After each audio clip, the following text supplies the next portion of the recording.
The Buffalo Sabres might have cracked the code in Game 3. Whether if it was what Rasmus Dahlin said with the dogs have to be dogs, or if it was Lindy Ruff pushing the right buttons at the right time to make everything work. All we know is that at the end of 3 games, the first game in Boston went to Buffalo, where the Sabres have the 2-1 series lead. And whether or not this train continues to roll on back-to-back in Boston on Saturday for Game 4, that's still to be determined.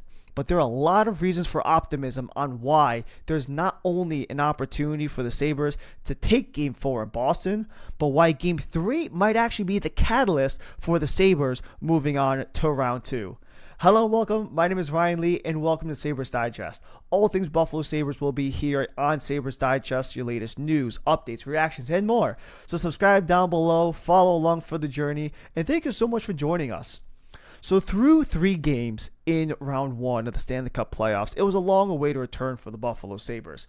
It started about as joyous and as celebratory as one could be, followed by as disparaging and as discouraging as it could go in round 2. But after Game 3, the swagger, the confidence, the hope has come back to Western New York.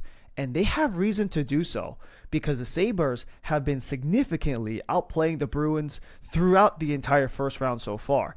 This is a snapshot of the entire first round to this point from the Sabres' perspective. They lead in overall goal differential. You also have a huge advantage in shots on goal, in total expected goals, only second to Carolina across the entire playoff field. They're also out hitting, and they're also just slightly getting in the box less than Boston has throughout the series. Although Sabres power play has not slotted one in yet, they have had the opportunity to do so, and Game 3 was without a doubt the best of the 3 games in terms of the Sabres power play. And you look at everything that's gone on in the Buffalo-Boston series, and you might see the overarching numbers, like your goal differential and how Jeremy Swayman's been performing. And that might tell one side of the story, but when you really look at the whole thing in its entirety and really peel back some of those top layers, you really see that Buffalo really has controlled large portions of this series in key spots also. And in these types of playoff series, you not only need guys around the lineup to perform, but you also need your top guys to be your top guys. As Rasmus Dahlin best put it, the dogs have to be dogs. And one dog has absolutely been showing up both on an emotional level and on an on-ice play level.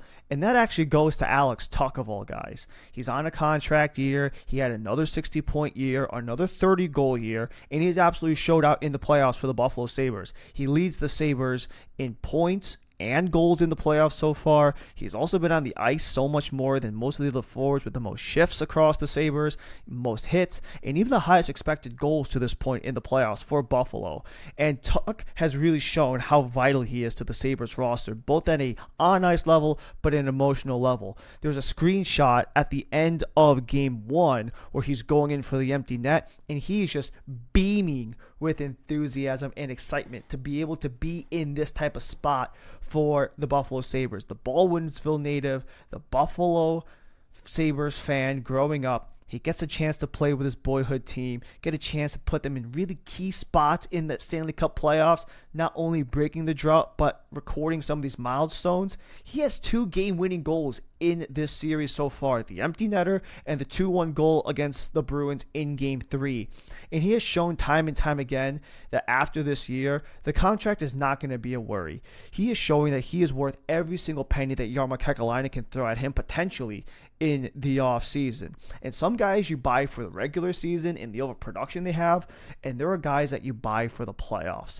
And Alex Tuch has shown he can be both, even having an instrumental role in the Vegas series when they made it all the way to the Cup final in 2018. But we can't just credit the top guys for doing what they do, right? You expect your Thompsons and your Tuchs to show up. Bowen Byram has been there, done that, Stanley Cup champion. We expect him to show up. But when Lindy Ruff makes a couple small tweaks throughout the lineup, a couple of changes, they can unlock Pandora's box, and it was a whole world of hurt for the Boston Bruins when they see a young Swedish forward on his rookie year, Noah Ostlund, coming into the lineup for the Buffalo Sabres. But what he's done in the playoffs has been outstanding, even though we have this one-game sample size. 2 shots, 14 minutes on the ice, an assist on the opening goal to set up Bowen Byram, where he really carried that whole play from center ice to the goal line to feed it back in front. And even that empty net goal where he hustles to defeat an icing, then has to do a spinorama around 3 Bruins defenders. He had the option to pin it on boards. He had the possibility of dumping it, but no, he chose to stay composed, stay in the play, get a quick twirl in, and tuck it in the back net to ensure the 3-1 win for Buffalo, which was absolutely needed, even being showcased by the .77 XG, which led all Sabres players in Game 3. He has showed already in one game that he wants this opportunity. He wants these moments. He said so in his opening press conference when he got drafted to Buffalo. He said, I want to be able to play and in the playoffs. And he is most certainly shining when he has the opportunity to do so. And this is for a young rookie forward for Buffalo, who most certainly has potential to grow and really elevate into great things. But there's probably an even bigger change that Lindy Ruff made going from Game 2 to Game 3 that probably had a much greater impact than slotting Noah Ostlund into the lineup. We saw Ostlund killing off those final couple minutes on the 6-on-5 in the empty net sequence. He was in key spots in the power play at points. But when you really encapsulate it all together, it requires stability in the back, right? You need that kind of confidence, that calm, that trust, the respect in the back. Someone who's been there and done that isn't going to be fazed by different things in the playoffs. Something very similar to what Jarmo Kekäläinen has done since he joined the Sabres. There's a respect, there's a trust, there's a level of understanding there, a common understanding there, and Alex Lyon has absolutely provided that to Buffalo in this playoff run. A really solid 20-10-4 record in the regular season, but in the playoffs, he's been outstanding playing through 4 periods. He leads all playoff goalies who have at least played in 2 games in save percentage, goals against average, and he's also shown that he's amongst one of the best goalies in this entire playoff field, like he was in the regular season. He was a top 10, top 12 goalie the entire season in the regular season. And now he just gets to elevate that play in the Stanley Cup playoffs, already having some of the highest marks in the goalie analytics, your expected goals against average, your high danger save percentage, even save percentage above expected. He is making life difficult for Boston across those last 4 periods, and he has, aside from that one goal that was screened, Lyon has easily been, arguably, the best player on Buffalo all last night. The same way Jeremy Swayman has for Boston all series long. You need your big guys to step up, but when your number gets called, you better be ready to step up to plate and show up, and Alex Lyon absolutely did. Even including a penalty shot. You never see a goalie who's so fired up, so ready to go. He's chirping players. He's going back and forth with some of the spectators at TD Garden. That's the type of fire and energy that you really need from a leader like Alex Lyon in the back. And he wants to showcase that. He really wants to bring alight that intensity that he has for the game. And this is not the first time that Lyon has been in a situation like this. Go back to 2023 when he was with the Florida Panthers. He took the net from Sergei Bobrovsky on that finals run where they made it to the finals as the second wildcard team. He was the hottest goalie for the Florida Panthers for the final month of the season. And just because we haven't seen him do it for the Sabres doesn't mean he can't do it, because he has shown time and time again that he can be a key performer when the time calls for it. And we just talked about the 2023 Florida Panthers season with Alex Lyon. Let's go 1 year further back in time to 2022 in the American Hockey League. This was Alex Lyon when he was playing with the Chicago Wolves of the AHL. He had a fantastic regular season, 18-7-4, 912 save percentage, won the Hap Holmes Award as part of the best American Hockey League goalie tandem. But take a look at the bottom row and what he did in the playoffs. 923 save percentage, 9-3-0 across the 12 starts he had. And ultimately, he was the number 1 for the Wolves when they won the Calder Cup in 2022. He can be a leader for a championship caliber team in goal. Can have that championship pedigree even between the AHL and the NHL. You see it with guys like Jared Bednar, for example, the head coach of the Colorado Avalanche. You can win at any level as long as you just show up, you're consistent, you really do the right things at the right time, and you execute when the time matters most. And Alex Lyon most certainly did that. He had breakaways against them. Some of them were on the Sabres power play. He had a penalty shot that he had to stop. You could argue this is Lyon's net going forward. And I most certainly am in that mindset that this should be Alex Lyon's net. Maybe give him a couple games here and there to rest up and give Luukkonen that chance to gain the net back, or at least gain those reps back. But Lyon is your number one going forward, as he should be. But they don't just do their job. They do it when they need to and when they're called for it at their absolute most desperate time of need.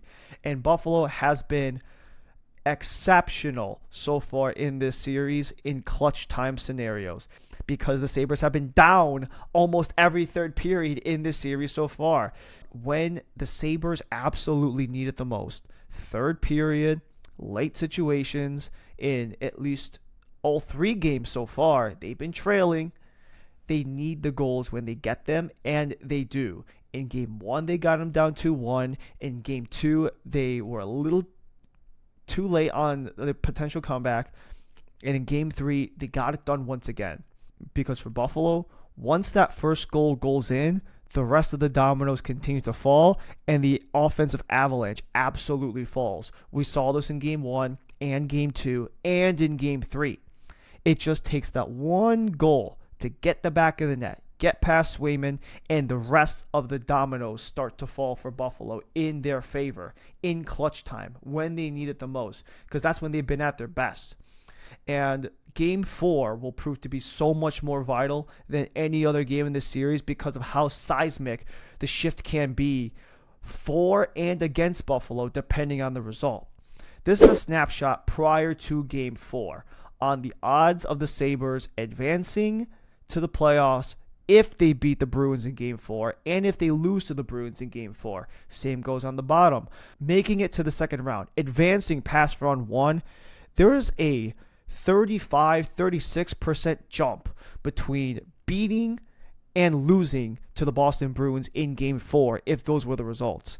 If you get Game 4 in Boston, 2 games on the road at TD Garden, and you bring Game 5 back to KeyBank Center, it'll be absolutely a world of hurt for the Boston Bruins, trying not only really save their season, but trying to do so in Western New York, where a lot of those early series jitters and miscommunication and confusion, that doesn't matter anymore. Because now they have that playoff experience under the belt. They have 3 games of playoff experience to work with. 3 games of adjustments and changes and understanding and tape to work with. These guys are battle tested. And just like in the regular season, the game builds as the season goes along. The playoffs are its own season. The game is just building as these series go along, as the playoffs go along, as they learn different styles of the Boston. And as I'm recording this, Montreal has a lead on Tampa. They've been really good on both sides of the ice so far. But the big thing for Buffalo is they have to keep executing at that level. And if they can continue to play up to the standard they set throughout the season, then this is not only the chance for Buffalo to strike while the iron's hot, but to not only take a stranglehold on this series through Game 4, but maybe even forcing handshakes in Game 5. But regardless, Game 3 just might have been the turn of the key to unlock the Sabres game into not only punching a ticket into round 2, but continuing the roll of the wagon. That'll do it for all of us here at Sabres Digest. Thank you so much for joining me. My name is Ryan Lee. If you want the latest news, updates, reactions, and more from all things Buffalo Sabres, hit subscribe down below. And feel free to comment also. I'd love to read some of your reactions and respond to them too. Let's converse along the way, and let's talk about all things Sabres hockey. And as always, thank you so much for joining us. Stay tuned for more things Buffalo Sabres. And as always, let's go Buffalo.